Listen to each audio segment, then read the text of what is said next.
అది మధ్యతరగతి కుటుంబం. భార్య వచ్చి భర్తతో అందట, ఏమండి మన అమ్మాయి వివాహ వయసు వచ్చింది కదా, అమ్మాయి పెళ్లి గ్రాండ్గా చేయాలి. మరి గ్రాండ్గా చేయాలంటే డబ్బులు ఉండాలి కదండి. మనం ఆల్రెడీ ఆర్థిక ఇబ్బందుల్లో నలిగిపోతున్నాం.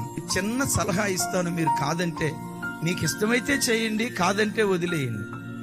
చెప్పమ్మా ఏంటో. మీకు 2 కిడ్నీలు ఉన్నాయి కదండి, ఒక కిడ్నీ అమ్మితే 10 లక్షల రూపాయలు వస్తాయండి. 5 లక్షల రూపాయలతో అమ్మాయి పెళ్లి చేద్దామండి.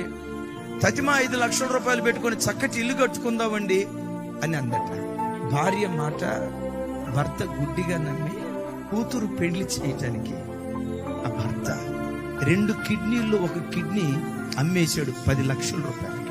ఎప్పుడైతే 10 లక్షల రూపాయలు ఇంటికి తీసుకొచ్చి బీరువాలో పెట్టాడు, ఆ 10 లక్షల రూపాయలు తీసుకొని ఒక యవ్వనస్తుని ప్రేమిస్తుందట.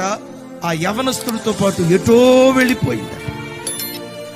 ఒకవేళ ఆ విశ్వాసఘాతకురాలివి నీవేనేమో, భర్తను మోసం చేసే నయవంచకురాలివి నీవేనేమో, భర్తకు తెలియకుండా గుట్టుగా పాపపు కార్యక్రమాలు కొనసాగిస్తున్న దానివి నీవేనేమో, తల్లికి తెలియకుండా తండ్రికి తెలియకుండా ఆ అబ్బాయితో ఈ అబ్బాయితో చాటింగ్ చేస్తూ అపవిత్రమైన కార్యక్రమాలు జరిగిస్తున్న ఆ యవ్వన స్త్రీవి ఒకవేళ ఈ రాత్రి నీవేనేమో.